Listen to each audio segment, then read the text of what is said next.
하겠습니다. 여로보암의 온 집을 치시는 이유라는 말씀의 제목으로 주의 말씀 함께 나눠보고자 합니다.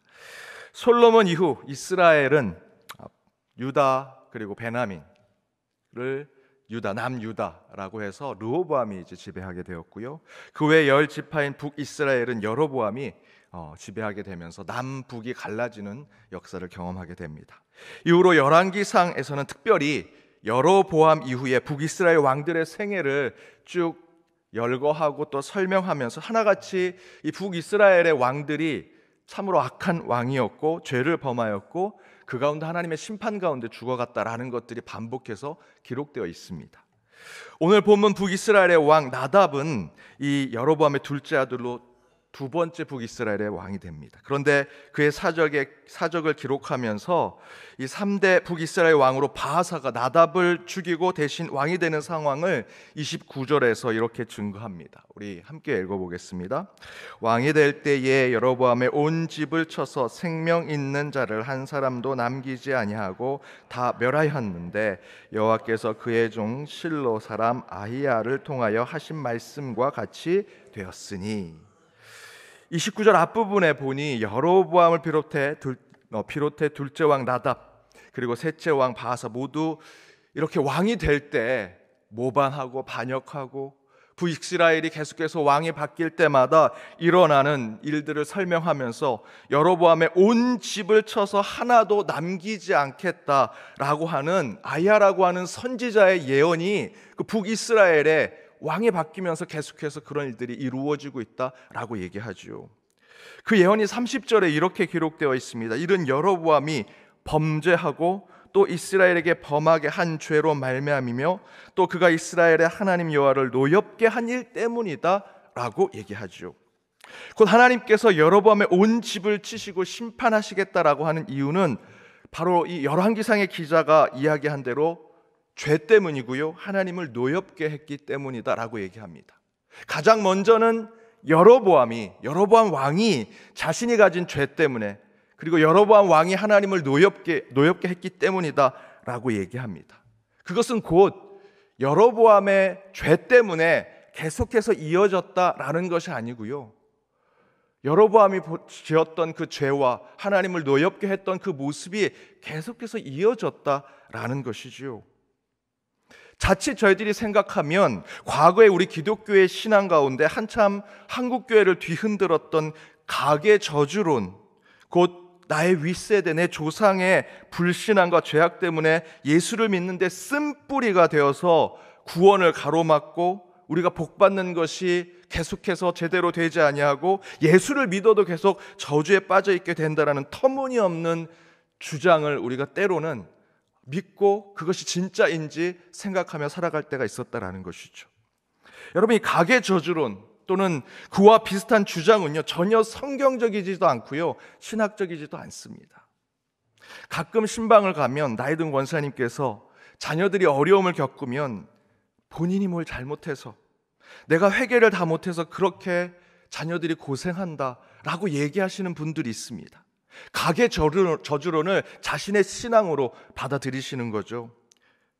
그러면서도 출애굽기 20장 5절에 있는 말씀, 내가 받은 은혜가 천대까지 이어진다라는 그 말씀은 생각하지 않습니다. 내 죄 때문에, 내 안에 쓴 뿌리 때문에 내 자녀들이 고통을 겪고 있다라는 것만 생각하시는 거죠. 이처럼 우리의 신앙이 얼마나 극단적인가 하면 전혀 설명되지 않고 신비로운 경험이면 신앙이라고 생각합니다. 그게 종교고 그게 믿음이다. 과학적으로 상식적으로 설명되면 그거는 신앙이 아니다 라고 생각한다라는 것이죠. 죄와 심판에 대해서는 그렇게 왜곡된 신앙과 종교 삶으로 설명하려고 하면서 제대로 된 신앙생활을 하는 것에 대해서는 절대로 성경을 살펴보려고 하지 않습니다. 그저 유명한 설교 하시는 목사님들 몇 편의 설교로 일갈하려고 하는 것이 지금 저와 여러분의 신앙의 모습이 아닌가. 그러다 보니 몇 명의 목사님들이, 몇 명의 영적 지도자들이 가계 저주론에 대한 신앙을 얘기하면 그게 진짜인 줄 믿습니다. 그분이 얘기한 것이 성경에 나왔는지, 우리의 신학적으로 맞는지 살펴보려고 하지 않습니다. 유명한 명명의 영적 지도자들, 목회자들이 나라가 이렇다, 세상이 이렇다, 선교는 이렇게 해야 된다라고 하면 거기에 매몰됩니다. 그것이 말씀에 비춰서 성령에 조명돼서 제대로 된 것인지 살펴보지 않는다라는 것이죠. 그러나 여러분, 바울은요, 끊임없이 말씀을 읽고 묵상하고 그 가운데 기도하고 그걸 가지고 함께 대화하고 토론하고 예수를 알고 그 가운데 하나님 나라를 만들어가고 그를 통해서 선한 일을 늘 추구하면서 살아가는 신앙을 가지라고 얘기했습니다. 그 가운데 바울은 성경을 중심으로 얘기하죠. 디모데후서 3장 14절에서 17절 말씀입니다. 길지만 우리 함께 읽어보겠습니다. 함께 읽겠습니다. 그러나 너는 배우고 확신한 일에 거하라.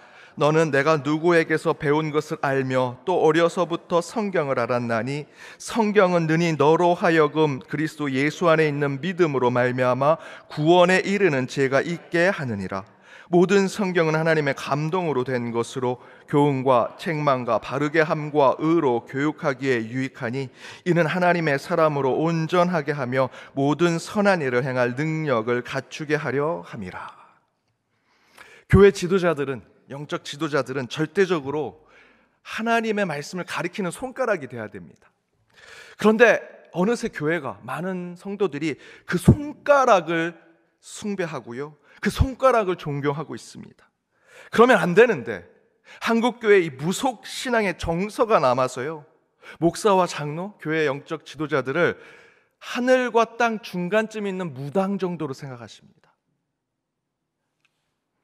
그러니 가계 저주론이 한국교회 판을 칠 때 성경 어디에도 가계 저주론에 대한 얘기가 없는데 몇몇 영적 지도자들의 얘기에 다 빠져서 그것이 전부인 양 이야기하는 것이죠. 그러나 바울은 그렇게 얘기하지 않습니다. 성경을 통해서 그 가운데 지혜를 깨닫고 교훈을 얻고 책망하고 바르게 함과 의로 교육해야 한다라고 얘기하죠. 여러분, 모든 것에 대해서 성경과 말씀을 통해서 비춰보고 조명하셔야 합니다. 그렇게 가계 저주론에 빠져 있다면 먼저는 우리 한국교회가 한국 정서에 빠져 있는 한국적 종교심, 무속 신앙이 이 교회 안에, 우리 신앙 안에 여전히 자리 잡고 있는 것이죠. 예를 들자면 지금 저와 여러분이 하고 있는 이 새벽 기도입니다. 새벽 기도 실질적으로 형식적으로 만들어지진 않았습니다. 하지만 한국에 우리 기독교가 들어와서 새벽 기도가 만들어졌죠. 그 출발은 실제로 성경은 아닙니다.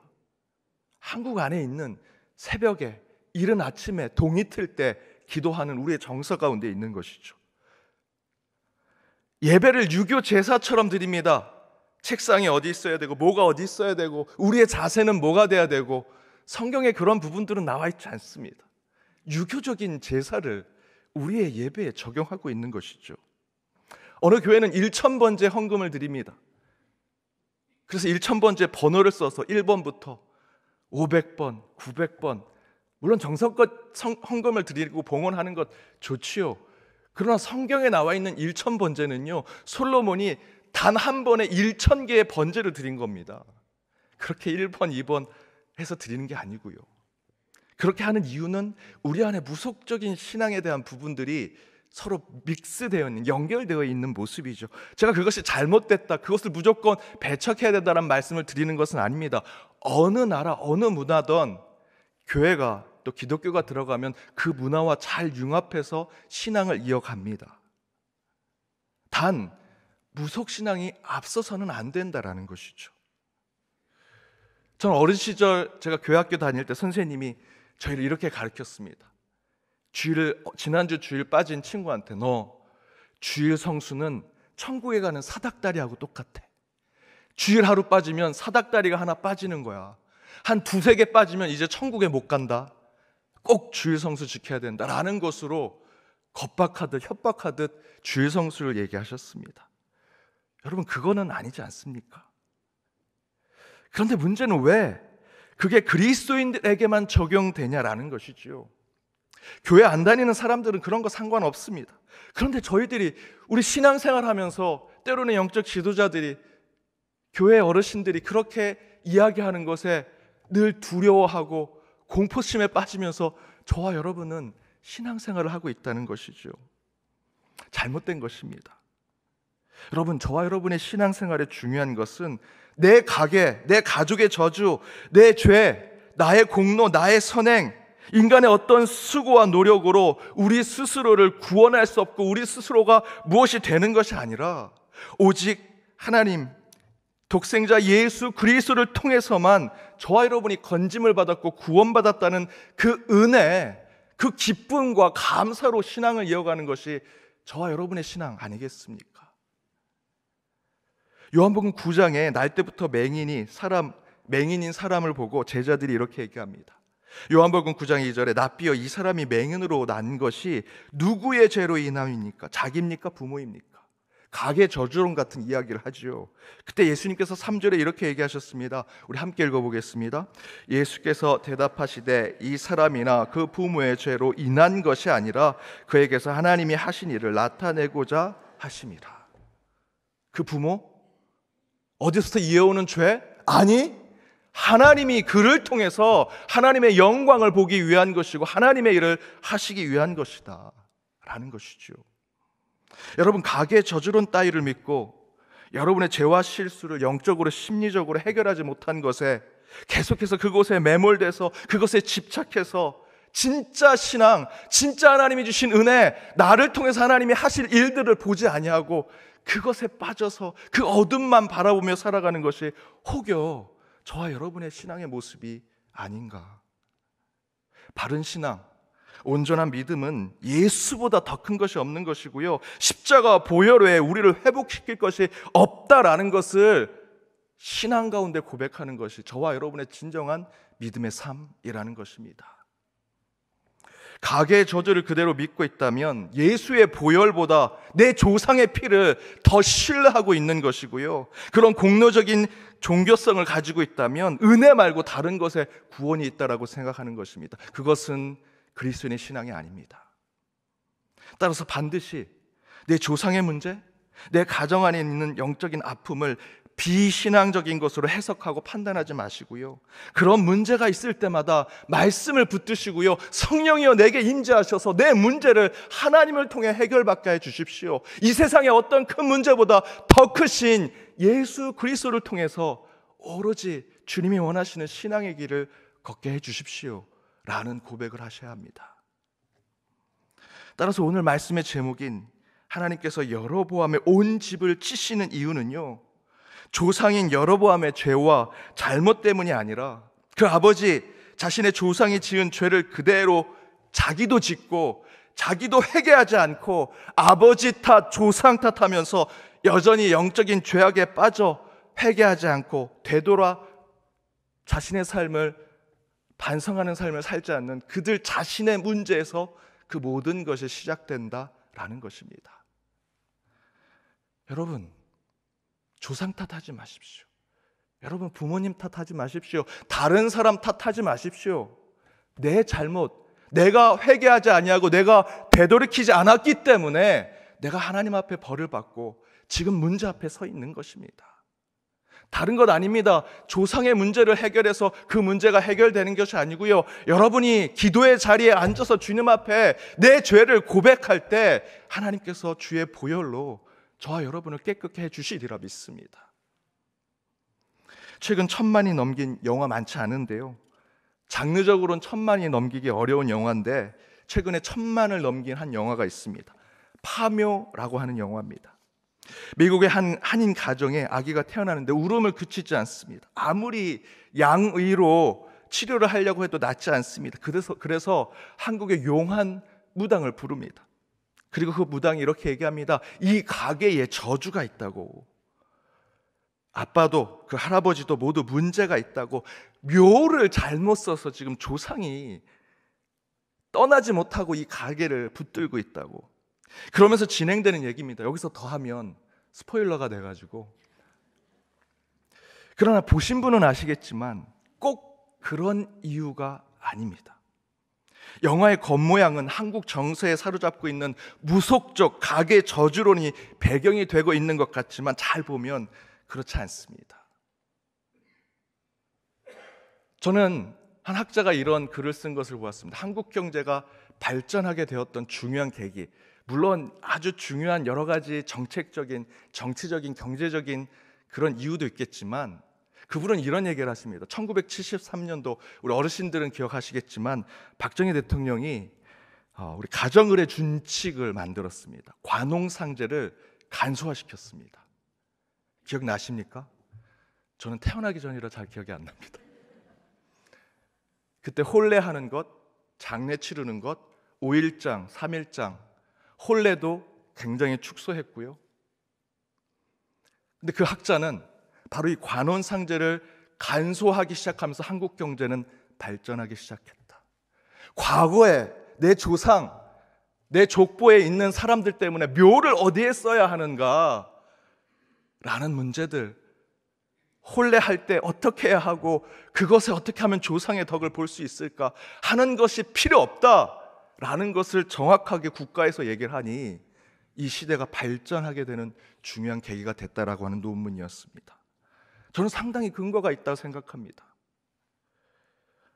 묘를 잘못 써서 문제가 되면 여러분, 카타콤에 있는 우리의 그렇게 정말 비참하게 죽어간 우리 믿음의 선배들, 거기에 저희도 저주를 받고 심판을 받아야죠. 그러나 그렇지 않습니다. 그 카타콤에서 이름도 없이 아무것도 자신의 무엇도 흔적을 남기지 않고 죽어간 그 믿음의 선배들 때문에 저와 여러분이 지금 이런 복을 누리고 평안을 누리는 것입니다. 여러분, 우리의 신앙은 내 선조, 내 후대 아무나 상관없습니다. 그저 우리는 우리 스스로 고백하는 예수는 나의 구원자라는 신앙을 지켜내는 것, 그리고 신실하게 믿는 신앙의 본으로 우리 자녀들에게 내 신앙의 본을 그들에게 그대로 보여주는 것, 그것이면 충분합니다. 우리 연동교회가 130년이 됐습니다. 그 역사가 우리에게 저절로 복을 주는 것이냐? 그렇지 않다고 생각합니다. 지금 이 순간, 이 시대에 우리 교회가 130년 되었지만 과거에 묶여있는 것이 아니라 지금 우리에게 필요한 것이 무엇인가? 가장 교회다운 것이 무엇인가? 지금 우리의 교회의 모습으로, 우리의 신앙의 모습으로 하나님을 기쁘게 하실 것이 무엇인가를 늘 고민하고 기도할 때 그것이 우리 교회에, 또 우리 교회에 속한 모든 우리 연동의 성도님들께 하나님의 은혜요 복이 되는 것이라 저는 믿습니다. 그렇게 바로 지금 가장 좋은 신앙의 삶을 살아서 참된 역사를 온전히 이어가는 연동교회와 여러분의 가정이 되어 130년을 진실하게 준비하고 여러분의 가정이 늘 하나님 믿는 가정이 되시길 주님의 이름으로 축복합니다. 우리 시간 함께 찬양으로 결단하며 나아갑니다. 주님의 성령, 내 부모 때 오신 부모님이 만난 성령 하나님이 아니라 지금 이곳에 저와 여러분을 만나게 원하시는 그 성령님을 만나셔야 합니다. 130년 된 교회 역사가 아니라 지금 이 시간 뜨거움으로 기도할 수 있는 교회가 될 때 이 연동교회는 그 130년이 주님 앞에 뜻깊게 될 것이고 세상에는 참된 교회 모습을 비춰주리라 믿습니다. 지금 이곳에 성령이여 내 마음에 임하여 주옵소서, 내 가정에 함께하여 주옵소서라고 하는 마음으로 함께 찬양하며 결단하며 나아가겠습니다.